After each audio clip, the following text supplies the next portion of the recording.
Shavua Tov à toutes et à tous. Ce Shabbat qui va arriver, et ça Hachem sera le Shabbat qui précédera la fête de Purim et qui est appelé dans la tradition Shabbat Zachor, car nous lirons, dernier passage de la parole de Kitetsé dans le livre de Devarim, le souvenir de ce que nous a fait Amalek.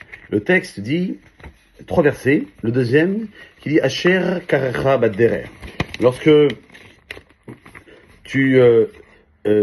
Amalek t'a surpris dans le chemin. Mikre, Asher Karecha, Kouf Resh, le même racine, par une rencontre hasardeuse, dirions-nous. Autre explication de ce mot qui contient une connotation de pollution nocturne, le mot Keri, Kouf Resh Yud, d'impureté, car Amalek a souillé les bénis Israël par l'homosexualité. Autre explication, c'est cette notion de froid, Kor, Kouf, Vavresh, qui signifie que Amalek nous a refroidis alors qu'on était bouillant, car toutes les nations craignaient de nous combattre, et celui-là est venu et a montré la voie aux autres. Cela ressemble à un bain brûlant dans lequel l'homme n'aurait pu se plonger. Arrive un voyou qui y saute et qui y descend. Quand même, il y sera brûlé, il aura refroidi pour le compte des autres. Sechot Moussa, le Rav Shmulevitch, Zichrono Livracha, écrit que tout le mal, toute la bassesse contenue dans l'individu sont enfouis et prennent leurs racines dans Amalek. C'est grâce à ces mots-là qu'on peut comprendre. Asher Karecha Badderer, lorsque Amalek t'a surpris par hasard sur le chemin, lorsque tu es sorti d'Égypte, ces quelques mots résument le mal humain.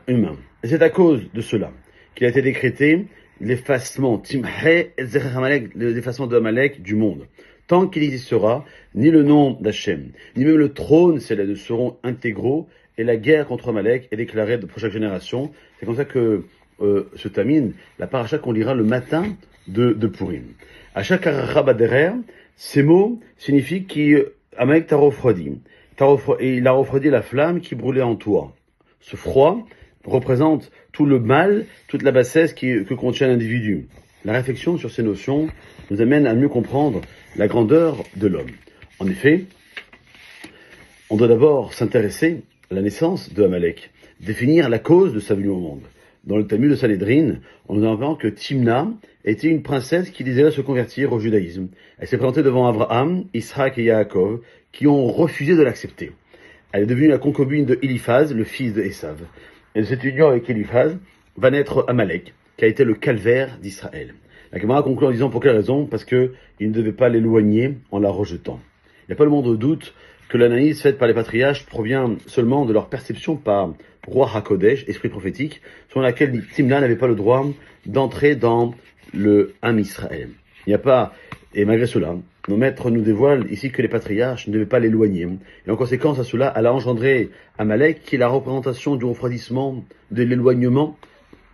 Et pour mieux comprendre la faculté du refroidissement de Amalek, il suffit d'observer les événements qui ont suivi la sortie d'Égypte. Toutes les nations étaient terrorisées face au grand miracle dont Israël avait bénéficié, comme le dit le Shirat Hayam, le chant de la mer Rouge qu'on récite tout le matin de la Tfila.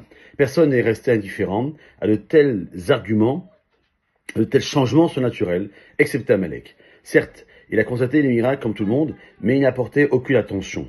Le manque d'attention, l'indifférence font barrage à l'émerveillement, à la possibilité de tirer les bonnes conclusions sur les choses capitales. Amalek ne se contente pas d'un refroidissement passif, il sort souvent ouvertement en guerre contre le peuple, choisi par Dieu parmi toutes les nations. Ainsi, il rafraîchit, il refroidit le bain brûlant et il a tenu la peur et l'émerveillement des autres nations. La racine de cette impureté, qui est l'indifférence, c'est le manque d'attention qui se trouve en chaque individu. Il s'agit de la bassesse, de l'instinct vers le mal contenu en nous. À partir de là, on comprend mieux la grandeur de l'homme. La véritable grandeur de l'homme, celui qui fait de lui l'élite de la création, réside dans sa capacité à changer sa situation d'origine.